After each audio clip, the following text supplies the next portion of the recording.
আল্লাহর নবী বসে আছেন, সাহাবে ইকরাম নিয়ে বসা মদিনাতুল মুনাওয়ারাতে। আল্লাহু আকবার। আল্লাহর নবী দেখলেন বহু দূর থেকে একজন বৃদ্ধ মহিলা, বৃদ্ধা নারী লাঠিতে ভর দিয়ে দিয়ে হেঁটে হেঁটে হেঁটে হেঁটে আসতেছে। ওই বৃদ্ধা নারীকে দেখে নবীজি দাঁড়িয়ে গেলেন। আল্লাহর নবী দাঁড়ানোর পরে সাহাবীরা দাঁড়িয়ে গেলেন। নবী দাঁড়িয়েছে, সাহাবীরাও দাঁড়ায় গেল। আল্লাহর নবী নিজের গা মোবারকে চাদর ছিল, ওই চাদরখানা নবীজির সামনে বিছায় দিলেন। ওই বৃদ্ধা নারী হেঁটে হেঁটে হেঁটে হেঁটে আল্লাহর হাবিবের সামনে আসার পরে ওই বৃদ্ধা নারী চাদরের উপরে আসলো। ওই বৃদ্ধা নারীও বসলো, আল্লাহর নবীও বসলেন। সাহাবীরা আস্তে করে দূরে সরে চলে গেলেন। বৃদ্ধা নারী কি যেন বলে, সাহাবীরা দূর থেকে লক্ষ্য করতেছিল। আল্লাহর নবী বিনয়ে বিনয়ে তার কথা শুনতেছিলেন এবং বিনয়ে বিনয়ে তার কথার জবাব দিচ্ছিলেন। একসাথে বলা যাবে না আল্লাহু আকবার। বিনয়ে বিনয়ে কথা শুনতেছে, বিনয়ে বিনয়ে নবী তার জবাব দিচ্ছে। মহিলা কি যেন বলে, নবীজি বিনয়ে বিনয়ে জবাব দেয়, বিনয়ে বিনয়ে বিনয়ে বিনয়ে কথা বলে। আল্লাহ কোরআনে বলে দিলেন, ইম্মা ইয়াবলুগান্না ইনদাকাল কিবারা আহাদুহুমা আও কিলাহুমা ফালা তাকুল লাহুমা উফিউ ওয়ালা তানহারহুমা وقل لهما قولا كريما।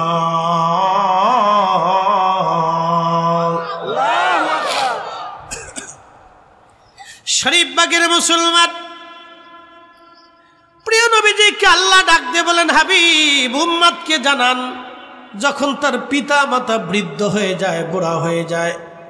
কারণ ও শরীফ বাগের মুসলমান, মানুষ যখন বৃদ্ধ হয়ে যায় তখন আর সংসারে তার দাম থাকে না, সমাজে তার দাম থাকে না। দেখবেন বৃদ্ধ লোকটা লাঠির উপরে ভর দিয়ে, বৃদ্ধ লোকটা লাঠির উপরে ভর দিয়ে দোকানের এক পাশে এক কোনায় বেঞ্চের উপরে চুপচাপ বসে থাকে, হয়তো একটা চা খায়। মাঝে মধ্যে দেখবেন কিছু বৃদ্ধ মানুষ দোকানে লাঠির উপরে এইভাবে লাঠি ধরে চুপচাপ বেঞ্চের এক কোনায় বসে থাকে। বাড়িতে মূল্য নাই, বৌমা ভালো দেখতে পারে না, নাতিপুতিরা বলে দাদাই ঘ্যান ঘ্যান ঘ্যান ঘ্যান করে, ছেলেটা বারবার বলে আব্বা এটা চাই সেটা চাই, ডাক্তার দেখাইতে অনেক পয়সা খরচ হয়। মানুষ হইয়া ভবেতে আসিয়া মানুষের করিলাম কি।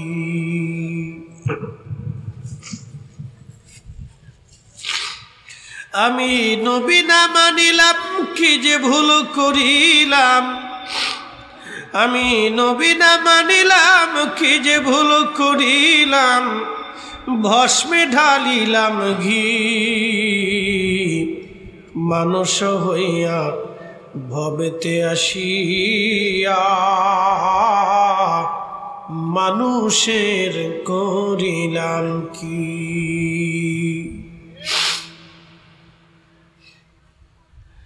যখন বুড়া হয়ে যায়, সমাজে কোনো মূল্য নাই, পরিবারে কোনো মূল্য নাই, বাড়িতে কোনো মূল্য নাই, সংসারে কোনো মূল্য নাই, বেটার বউয়ের কাছে কোনো দাম নাই। আর আল্লাহ না করুক একবার যদি প্যারালাইসিস হয়ে যায়, তাহলে এই বিপদের কোনো শেষ নাই, এই বিপদের কোনো বাপ মা নাই। আমি দোয়া করি কোনো বৃদ্ধকে বৃদ্ধাকে যেন আল্লাহ কঠিন শাস্তি না দেয় বৃদ্ধকালে, কারণ এটা বড় কঠিন, বিরাট বড় কঠিন, অনেক বড় কঠিন, অনেক বড় কঠিন। আল্লাহর নবী দাঁড়ানো বসে গেলেন, বিনয় বিনয়ে কথা বলতেছে। আল্লাহ ডাক দিয়ে বলেন, ইম্মা ইয়াবলুগান্না ইনদাকাল কিবার, হাবিব উম্মতকে বলে দেন তোমাদের পিতামাতা যদি বৃদ্ধ হয়ে যায়, বুড়া হয়ে যায়, এমন আচরণ করো না যে আচরণে তোমার বাবা মা উহু শব্দটা পর্যন্ত করে বসে। তোমার পিতামাতা উহু শব্দটা পর্যন্ত করে বসে, এমন আচরণ তুমি বাবা মার সাথে করো না। আল্লাহর নবী বসে গেলেন, বিনয়ে বিনয়ে নবীজি কথা বলতেছিলেন। আহা, মহিলা দাঁড়ায় গেল, নবীজি দাঁড়ায় গেলেন। বহু দূর পর্যন্ত দেখা যাইতেছিল আল্লাহর নবী পথের দিকে তাকায়ছিলেন।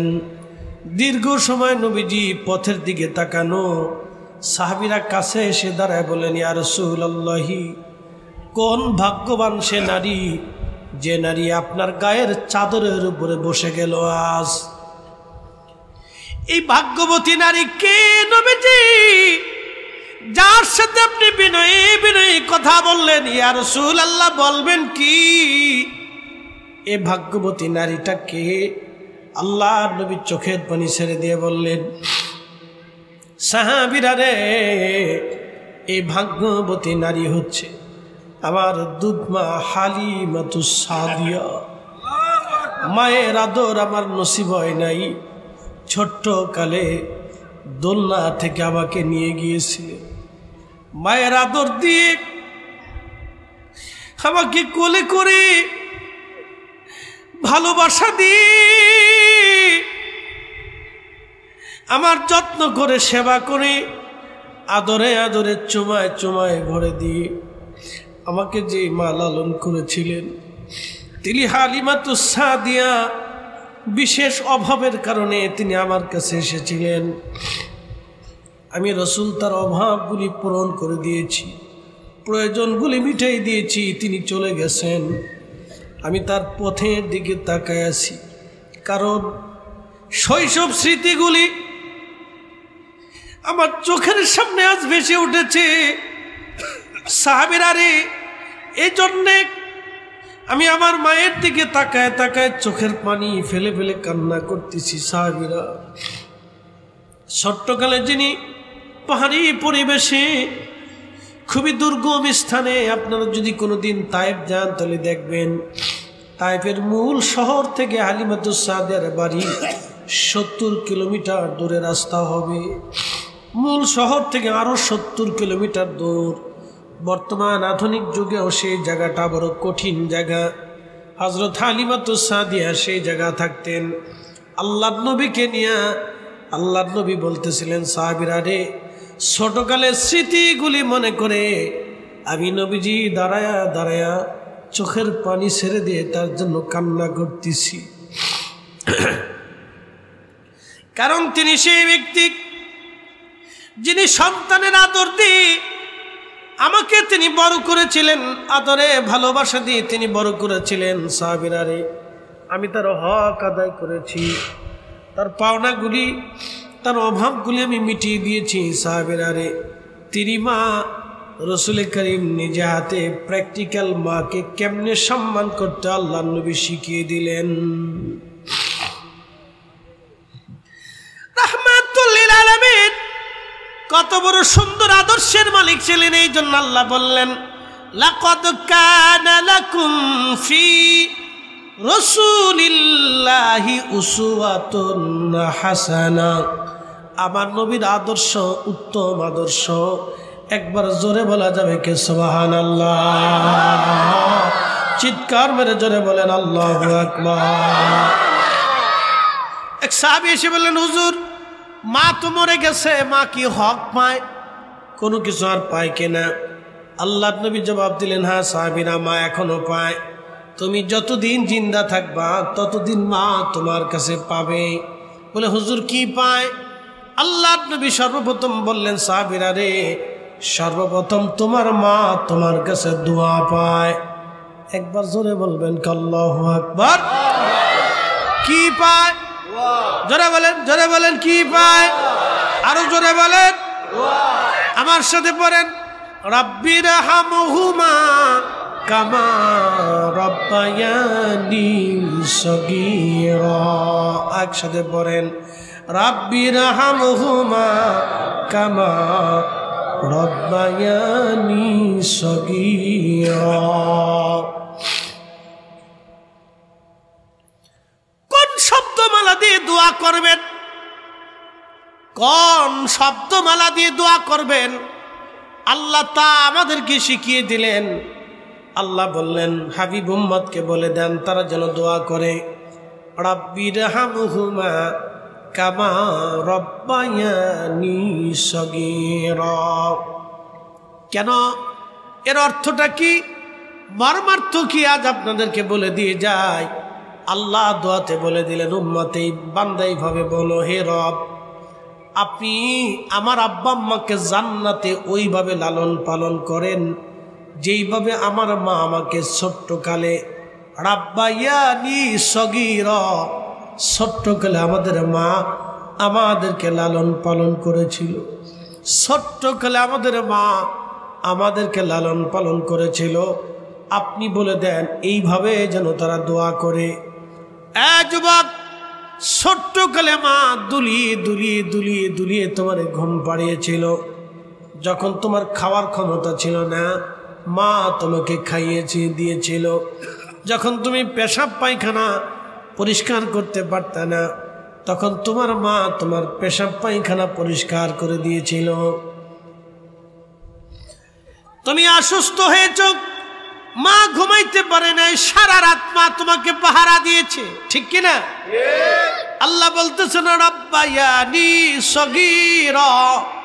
ও বান্দা, তুমি এইভাবে দোয়া করো, আল্লাহ আমার আব্বা আম্মা ছোট্টকালে আমাকে যেইভাবে লালন পালন করেছিল সেইভাবে আমার আব্বা আম্মাকে তুমি জান্নাতে লালন পালন করো।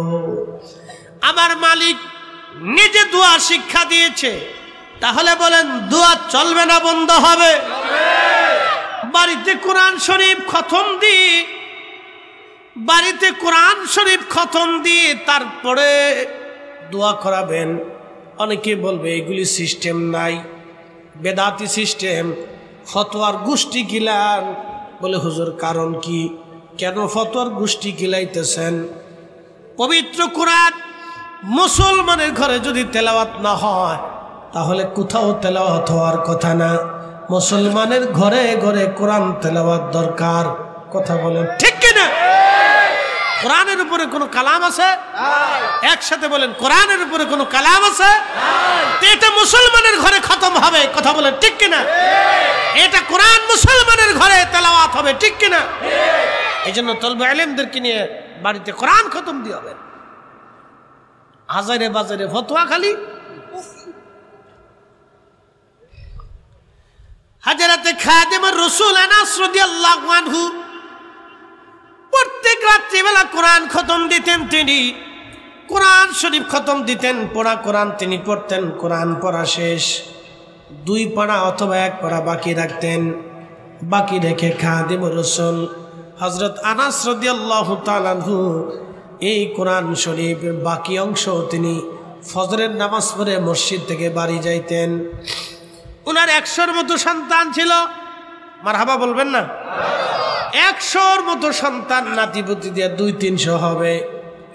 নাতিপুতি দিয়ে 200-300 হবে।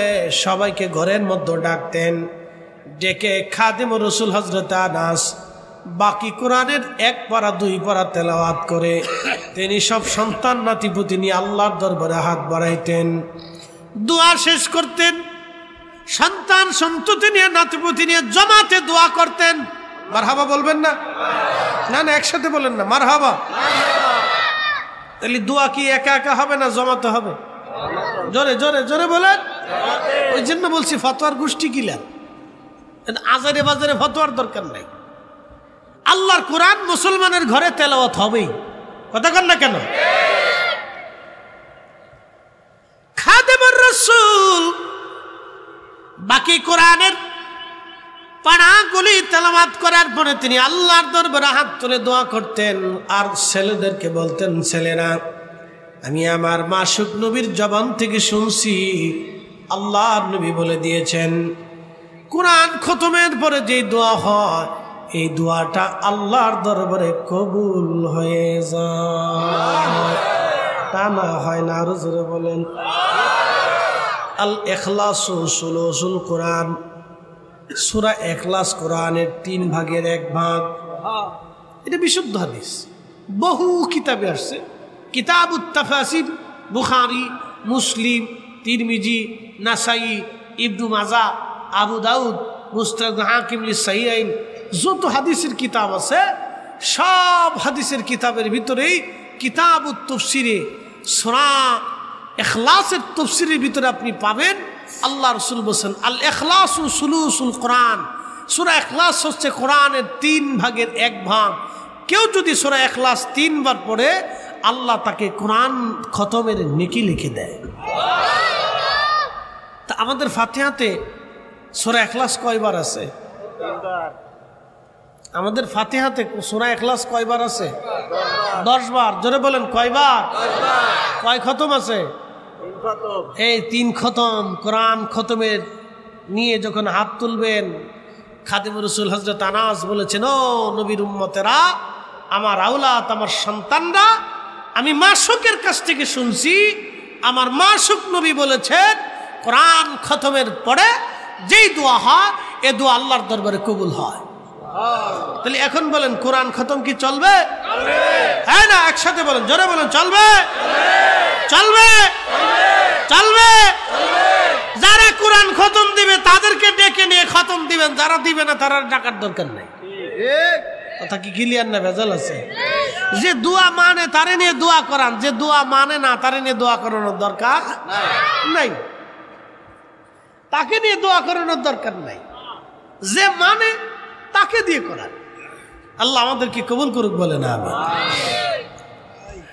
প্রিয় মুসলমান, খুব মনোযোগ দিবেন, লম্বা বাড়াবো না, সংক্ষিপ্ত সময় মূল্যবান কথা বলে দিয়ে যাচ্ছি। আল্লাহর নবী হযরত রাসূল করিম সাল্লাল্লাহু আলাইহি ওয়াসাল্লাম আল্লাহ কোরআনে বললেন, হাবিব ওয়াজাক্কিকুম, উম্মতকে বলে দিবেন তারা যেন আপনি পবিত্র বানানোর জন্য পাঠাইলাম। এরপরে আল্লাহ বললেন, ওয়ায়ুআল্লিমুকুমুল কিতাবা ওয়াল হিকমা, আপনি উম্মতকে কিতাব শিক্ষা দিবেন, হিকমত শিক্ষা দিবেন। এরপরে নবীজি বললেন, আল্লাহ কোরআনে বললেন, ওয়ায়ুআল্লিমুকুম মা লাম তাকুনু তা'লামুন, উম্মত যেটা জানতো না আপনি নবী উম্মতকে সেটা জানাবেন, সেটা শিখাবেন। একবার জোরে বলা যাবে কে মারহাবা?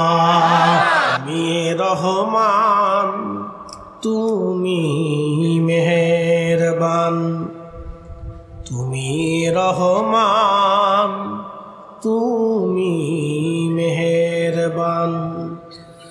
অন্ধ গাহে না শুধু তোমারি গুণগান, অন্ধ গাহে না শুধু তোমারি গুণগান, বুঝেও বুঝে না তবু শান, তুমি রহমান, তুমি মেহেরবান।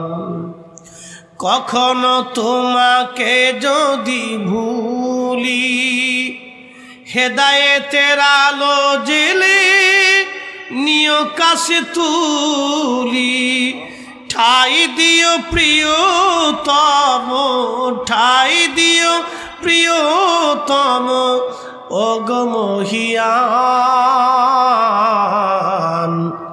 তুমি রহমান, তুমি মেহেরবান। বন্ধু খুব মনোযোগ দেবেন। আইয়ুআল্লিমুকুম মা লাম তাকুনু তা'লামুন, উম্মত যেটা জানে না আপনি জানাবেন। মনোযোগ দেন। পৃথিবীতে ইমাম মাহদী দুনিয়াতে আসবে। একসাথে বলেন আল্লাহু আকবার। কে আসবে? ইমাম মাহদী। কখন আসবে তাও বলে দিয়ে যাই। সহিহ বুখারীতে কিতাবুল ফিতানে আমার নবী বলেছেন, উম্মত সারা পৃথিবীতে 2টা নদী আল্লাহ জান্নাত থেকে পাঠিয়েছে। একটা নদীর নাম ফোরাত, আর একটা নদীর নাম নীল। এই 2টা নদী সরাসরি জান্নাত থেকে আসছে। এই জন্য আপনি যদি দেখেন এই দুই নদীর পানি কখনো শুকায় না, অথচ মরুভূমির ভিতর দিয়েও নদী আছে, প্রচন্ড উত্তাপ 50 ডিগ্রি সেলসিয়াস তাপমাত্রায় নদী শুকায় না। একসাথে বলবেন আল্লাহু আকবার। এই নদী চলমান, আজকে হাজার হাজার বছর ধরে এই নদী চলমান, একটা দিনের জন্য এই নদী কখনো শুকায় নাই। তবে কিয়ামতের আগে এই নদীটা শুকায় যাবে। আল্লাহর নবী বললেন ফোরাত নদী শুকিয়ে যাবে, স্বর্ণের পাহাড় বেশি উঠবে, এই স্বর্ণকে কেন্দ্র করে তামাম পৃথিবীতে যুদ্ধ শুরু হবে। সেই যুদ্ধটা হবে মহাযুদ্ধ। প্রত্যেক 100 জনের মধ্যে 99 জন মারা যাবে, একজন মাত্র ব্যক্তি বেঁচে থাকবে। যিনি বেঁচে থাকবে তিনি ইমানদার। এরপরে আল্লাহর জমিনে ইমাম মাহদী আলাইহিস সালাম এই জমিনে আসবে। একবার জোরে বলা যাবে আল্লাহু আকবার। ইমাম মাহদী 40 বছর পর্যন্ত ঝড়ে জঙ্গলে, মরুতে, পাহাড়ে উট, দুম্বা, ছাগল, ভেড়া চড়াইতে থাকবে। দুনিয়ার কোনো মাদ্রাসা, মক্তব, ইউনিভার্সিটিতে একটা অক্ষরও তিনি কারো কাছ থেকে শিখবে না। আল্লাহ নবী বলেন উম্মত রে, 40 বছর যেই দিন পার হয়ে যাবে, সেই দিন রাত্রিবেলা আমার আল্লাহ পৃথিবীর সমস্ত এলেম আমার মাহাদির কলিজার ভিতরে আল্লাহ ঢুকাই দিবে। আসতে হয়ে গেল না? জোরে বলবেন।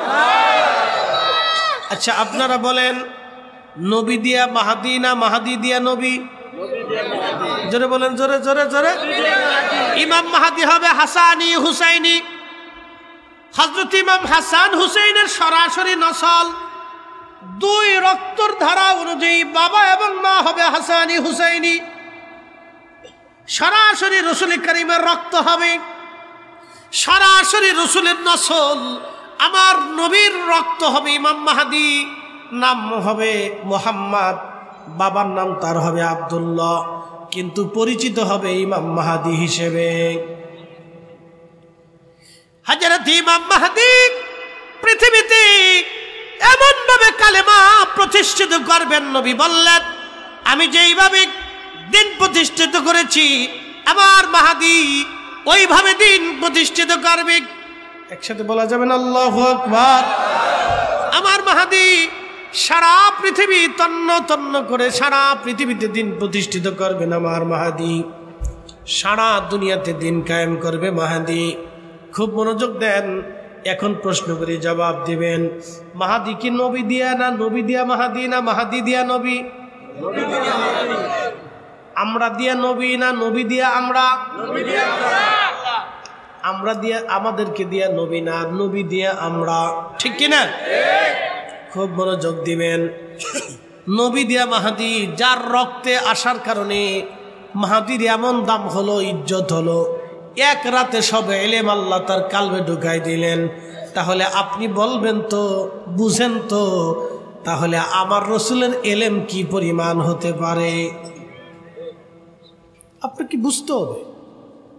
যে আগে বলছি, আজারে বাজারে কিছু বেমারি লোক আছে, যেহেতু অসুস্থতা তাহাকিক তারকিব কিচ্ছু নেই, একবারে মন চাইছে বলে দিছে, মন চাইছে বলে দিছে, মন চাইলে বলে দিলে তো মানা যাবে না, ঠিক কিনা?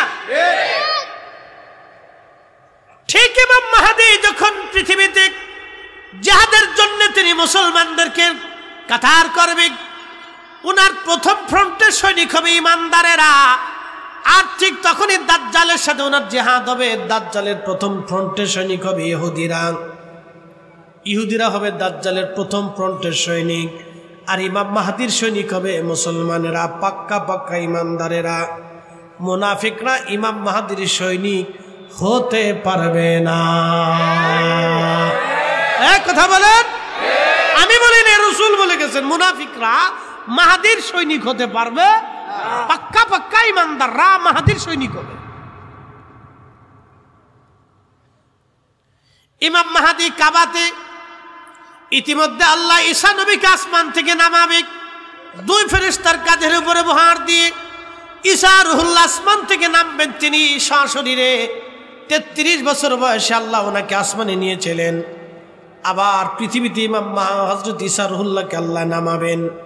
ঈসা আলাইহিস সালাম নামার পরে তিনি ওখান থেকে মার্চ করবেন বর্তমান সিরিয়ার বাইতুল আকসা, এর আশেপাশে কোনো একটা মসজিদ হবে, মসজিদটা হবে সাদা, এর গম্বুজটাও হবে সাদা। এই মসজিদে ইমাম মাহদিকে ঈসা রুহুল্লাহকে আল্লাহ পাক ফেরেশতার কাঁধে ভর দিয়ে নামাবেন। ঈসা নবী ওখান থেকে নেমে সরাসরি বাইতুল্লাহতে আসবেন, হেরেমে আসবেন। হযরত ইমাম মাহদি আলাইহিস সালাম হেরেমে অপেক্ষা করবেন। নামাজের সময় চলবে, নামাজের সময় হয়ে গেছে, জামাত দাঁড়াবে। এমন সময় ঈসা রুহুল্লাহ হেরেমে ঢুকবেন, কাবা শরীফে ঢুকবেন। ইমাম মাহদি যাই নামাজ ছেড়ে দিয়ে বলবেন, হুজুর আজকে আপনি নামাজ পড়ান, আজকে কাবাতে আপনি ইমামতি করেন। হ্যাঁ শরীফ পাকের মুসলমান, জেনে যান আমাদের দাম কত।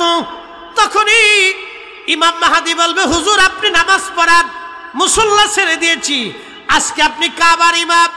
ঈসা আলাইহিস সালাম ডাক দেবে, মাহদি আপনি মুসল্লাতে দাঁড়ান, আমি এই উম্মতের ইমাম হতে আসি নাই, আমি এই উম্মতের ইমামের পিছনে নামাজ পড়ার জন্য এসেছি। একবার জোরে বলবেন কি আল্লাহু আকবার? না না, হাত উঁচু করে বলেন আল্লাহু আকবার। আরে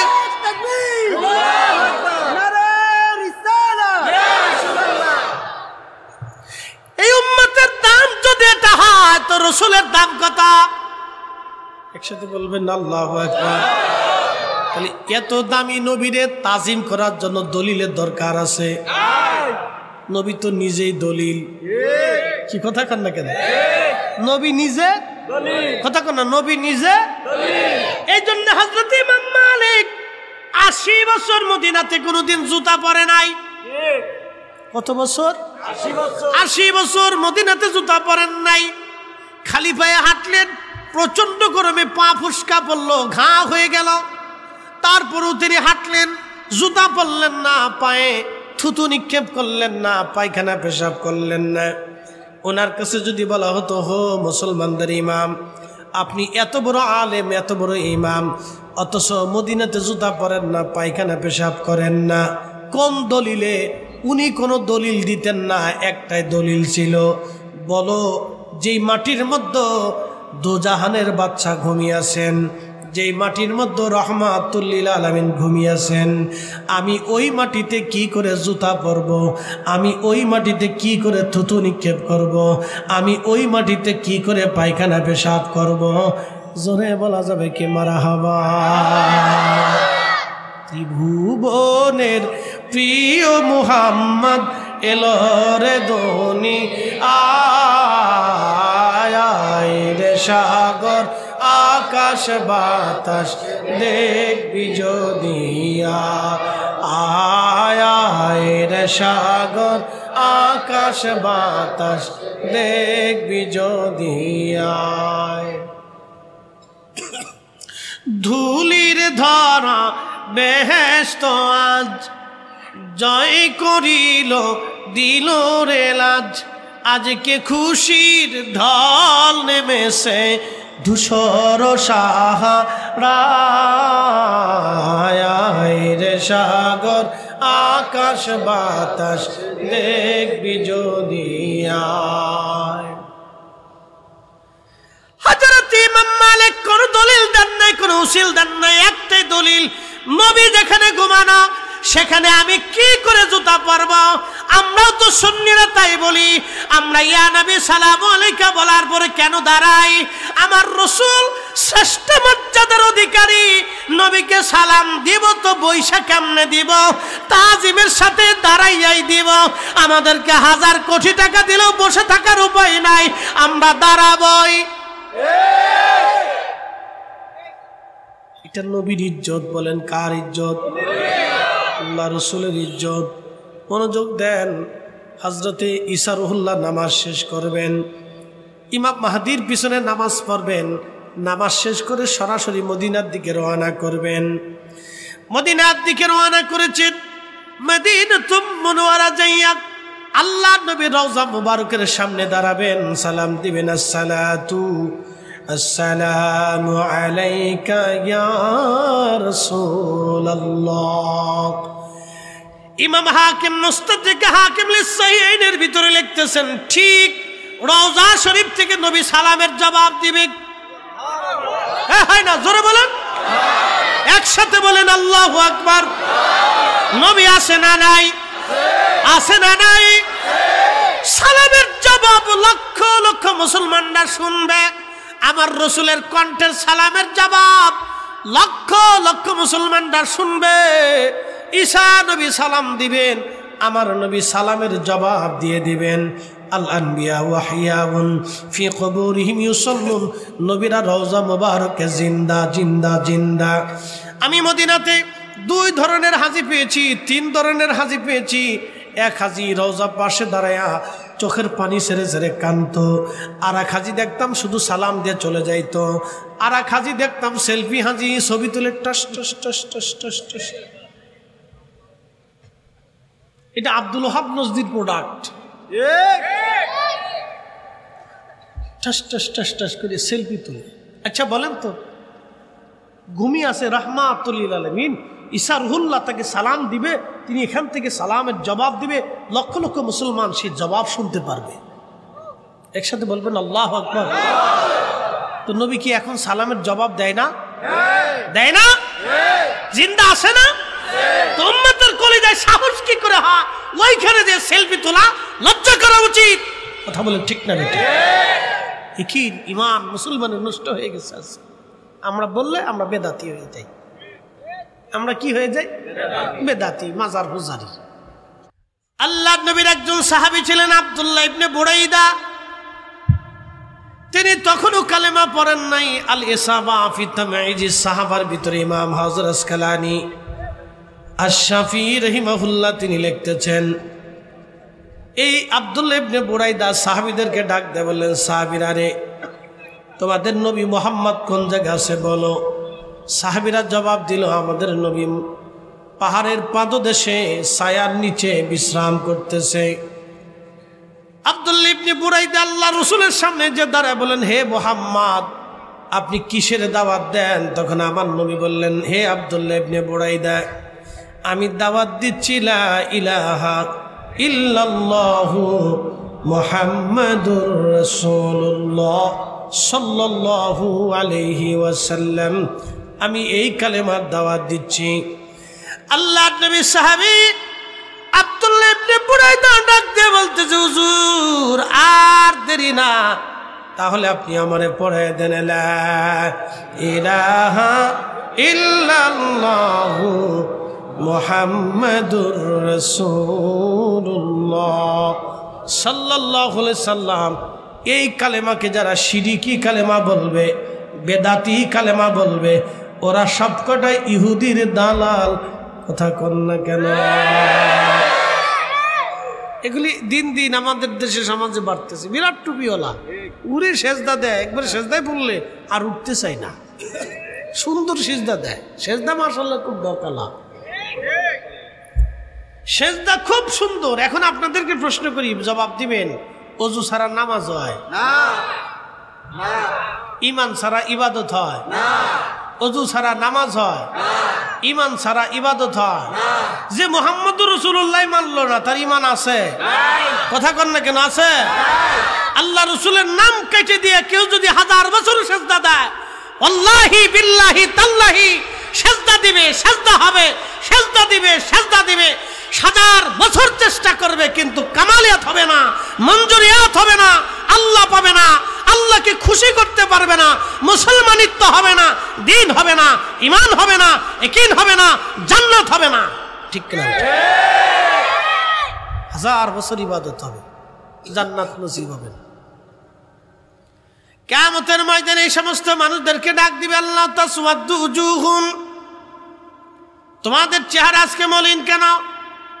فَأَمَّا الَّذِينَ اسْوَدَّتْ وُجُوهُهُمْ, আরে তোমাদের চেহারা আজকে মলিন কেন? কি জন্য তোমরা মন বেজার করে বসে আছো? কারণ কি? কেন মন বেজার করে বসে আছো? আকাফারতুম বা'দা ঈমানিকুম, তোমরা ঈমান আনার পরে বেঈমান হয়েছো। ঈমান আনার পরে বেঈমান হয়েছ, ঈমান আনার পরে বেঈমান হয়েছ। প্রশ্ন রাখবেন, ফরিদি হুজুর ইমান আনার পরে মানুষ কেমনে বেঈমান হয়? যারা আল্লাহর রসুলের লা ইলাহা ইল্লাল্লাহর পরে মুহাম্মদুর রাসূলুল্লাহ কাটতে চায়, তারা ইমান আনার পরে বেঈমান হয়ে যায়। আরো পরিষ্কার করে বোঝাই, হুদাইবিয়ার সন্ধির দিনে রাহমাতুল লিল আলামিন নবীজি কাফেরদের সঙ্গে সন্ধি হয়। ঠিক এমন সময় আল্লাহর নবীজি, কাফেররা প্রস্তাব দিল, হে মুহাম্মদ, তোমার নামের পাশে রাসূলুল্লাহ শব্দ লেখা আছে, যদি আমরা রাসূলুল্লাহ শব্দ মেনে নেই তাহলে তোমার সাথে যুদ্ধ করার, সন্ধি করার তার কোনো প্রয়োজন নাই। আমরা লা ইলাহা ইল্লাল্লাহ মানি, কিন্তু মুহাম্মদ রাসূলুল্লাহ আমরা মানি না। তো রাসূলুল্লাহ কাটো, তুমি মুহাম্মদ মানি, তুমি আব্দুল্লাহর বেটা মানি, আব্দুল মুত্তালিবের নাতি মানি, তুমি কুরাইশি মানি, হাশেমি মানি, কিন্তু রাসূলুল্লাহ মানি না, এটা কেটে দাও। ঠিক তখনই প্রিয় নবীজি সাহাবী রাসূল হযরত আলী হায়দার জুলফিকারের মালিক হযরত আলী রাদিয়াল্লাহু আনহুকে ডাক দেয়া বলেন, আলী, আমার নামের পরে রাসূলুল্লাহ শব্দ তুমি কেটে দাও। হযরত আলী জবাব দিলেন, ইয়া রাসূলুল্লাহ, আমি রাসূলুল্লাহর উপরে ঈমান এনেছি, আমি আলীর জীবন থাকতে রাসূলুল্লাহ শব্দ কাটবো না। তাই না? আরো জোরে বলেন, আরো জোরে। তেলের গাড়ি তেলে চলি, হাওয়ার গাড়ি হাওয়ায় উড়ে, বিনা তেলে চালায় গাড়ি নবী সুলাইমান। আমরা সেই মুসলমান, আমরা সেই মুসলমান। হযরত আলী ডেকে বলেন, হুজুর, ওই নামের উপর আমি ঈমান আনছি। একসাথে বলবেন আল্লাহু আকবার। ওই নামের উপরে ঈমান আনছি। তৌহিদেরই মুর্শিদ আমার মুহাম্মাদের নাম, মুর্শিদ মুহাম্মাদের নাম। ওই নাম জপলে বুঝতেই পারি খুদারি কালাম, মুর্শিদ মুহাম্মাদের নাম।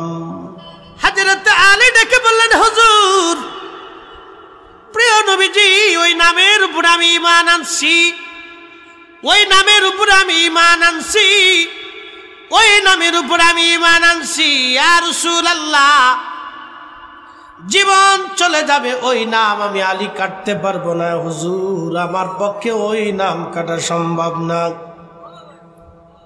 আল্লাহর নবী নিজে হাত দিয়ে নামটা কাটলেন, কেটে নবী নিজের হাতে প্রিয় নবীজি মুহাম্মদ ইবনে আব্দুল্লাহ নবী লিখে দিলেন। একবার জোরে বলা যাবে কি মারহাবা? নবী নিজে হাতে লিখলেন। তাহলে বলেন, আমার নবী লিখতে পারে কি পারে না? যারা বলে নবী লিখতে পারতো না, এই একবারে ডাহা মিথ্যা কথা। ওর অন্তরে রোগ ঢুকেছে, বেমারি। এটা কি? জোরে বলেন, জোরে। এই বেমারি দেশে অভাব নেই, বহু বেমারি, বেমারির শেষ নেই। পুরো সর্বনাশ বেমারি, কত বেমারি।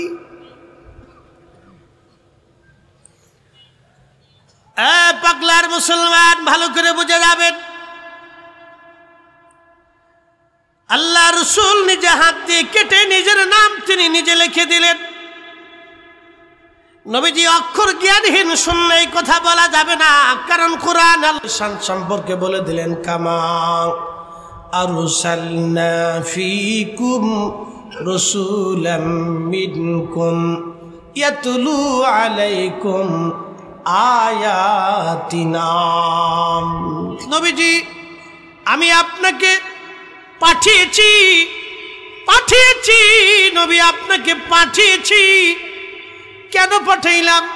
আমি আল্লাহর আয়াত সমূহ আপনি উম্মতকে তেলাওয়াত করে শোনাবেন। ওয়ায়ুযাক্কিকুম, উম্মতরে পবিত্র বানাবেন। এখন আপনারা বলেন, পানি দিয়ে মানুষ ওযু করে, গোসল করে, পানির মাধ্যমে মানুষ পাক হয়, ঠিক কিনা? এখন যেই পানি আপনি পবিত্র হবেন, পানির ভিতরে যেই বদনার পানি দিয়ে আপনি ওযু করবেন, বলেন ওই বদনার পানিতে যদি পেশাব থাকে ওযু হবে? পবিত্র হবেন? তার মানে পানিটাকে পাক থাকতে হবে। পানি পাক থাকলে আপনি নিজে পাক হবেন, কারণ আপনি পানি দিয়ে পবিত্র হবেন।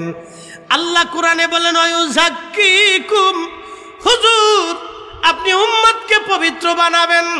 এখন বলেন তো, রসুল যদি অপবিত্র হয় তাহলে উম্মত কি পবিত্র হবে?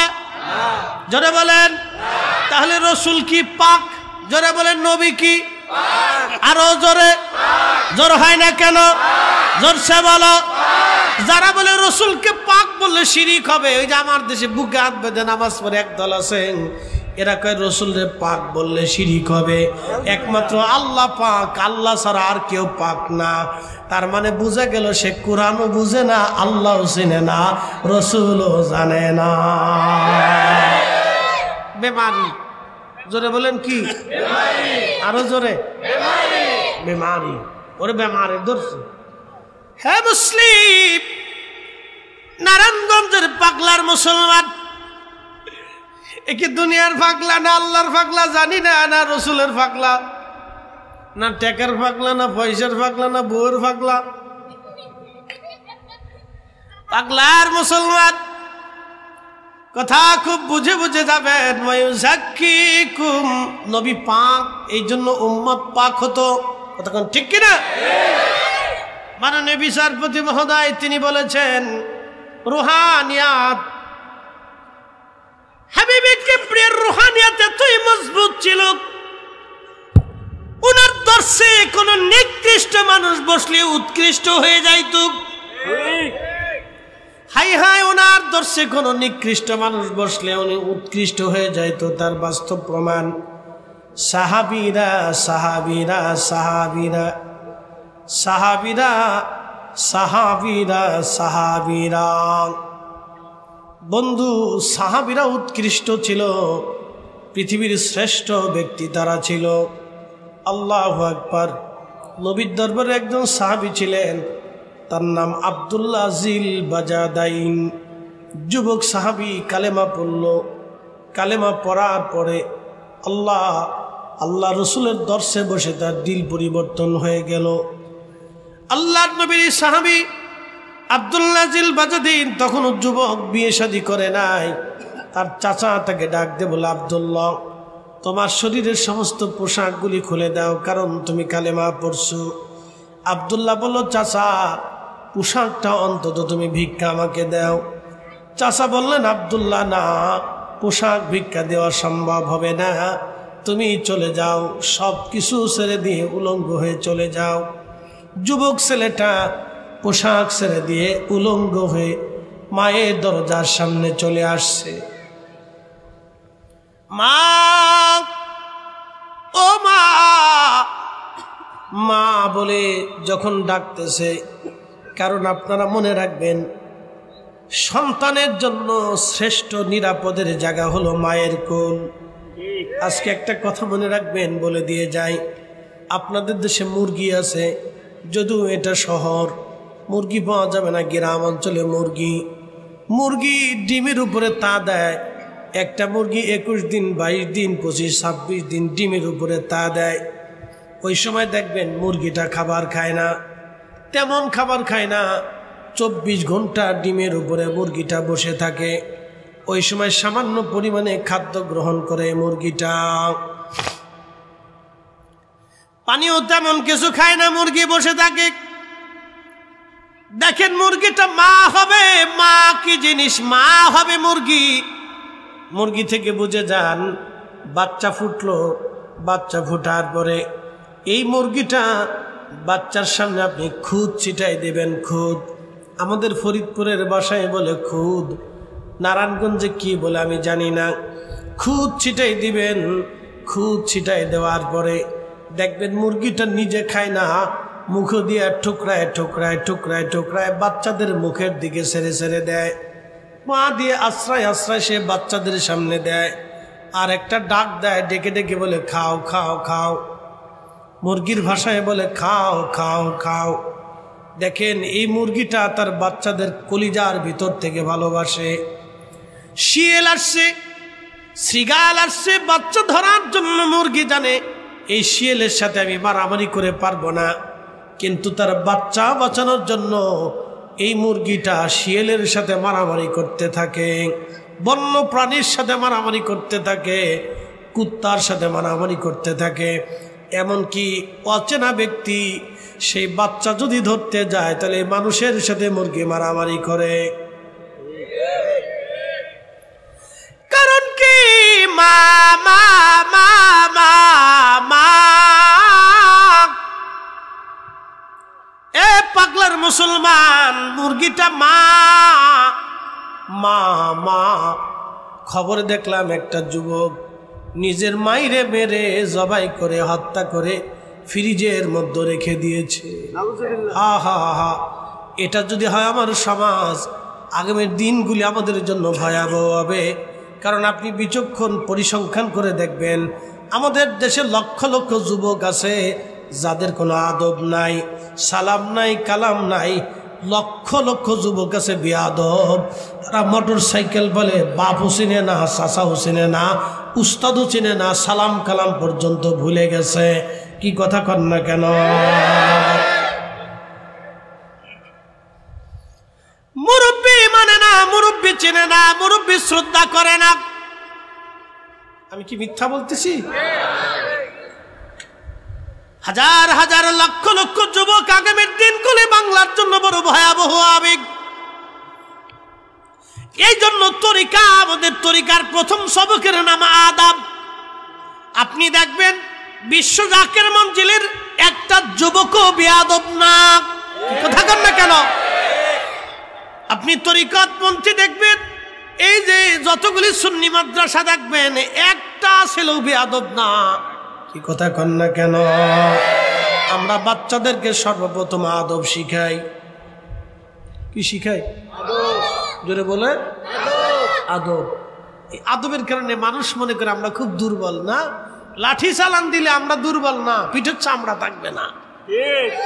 আমরা দুর্বল না। শোনেন, আমাদের শরীরে রক্ত আছে, আমরা দুর্বল না।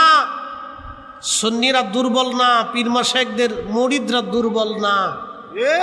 এরা সবল, এরা সবল। এদের গায়ে রক্ত আছে, শরীরে শক্তি আছে, অন্তরে তেজ আছে। কিন্তু আমরা আদব শিক্ষা দেই, ভদ্রতা শিক্ষা দেই, মানবতা শিক্ষা দেই। কথা বলেন ঠিক কিনা? আমরা ভেজাল শিখাই না। প্রিয় উপস্থিতি, খুব মনোযোগ দিবেন। এর নাম মা মা মা মা। মুরগিটা নিজের জীবনকে বিপন্ন করে বাচ্চা বাঁচানোর জন্য লড়াই করে শত্রুর সাথে, তার নাম মা। আরো যদি দেখতে চান মহিষ, সমস্ত মহিষ বাঘের ভয়ে পালিয়ে চলে গেল, কিন্তু মা মহিষ বাচ্চাটাকে ছেড়ে যায় না। ওই বাচ্চার ডানে বামে সামনে পিছনে ঘুরে ঘুরে থাকে। শেষ পর্যন্ত সিংহের সাথে মহিষটা লড়াই করতে থাকে। লড়াই করে করে মহিষ মারা যায়। তারপরও তার বাচ্চা ছেড়ে সে পালায় যায় না। এটার নাম মা মা মা। কি কথা বলেন ঠিক কিনা? ওগো মা, তুমি এ ধরনের শ্রেষ্ঠ নিয়ামত, তোমারই পদ তলে রয়েছে জান্নাত। ওগো মা, তুমি এ ধরনের শ্রেষ্ঠ নিয়ামত, তোমারই পদ তলে রয়েছে জান্নাত।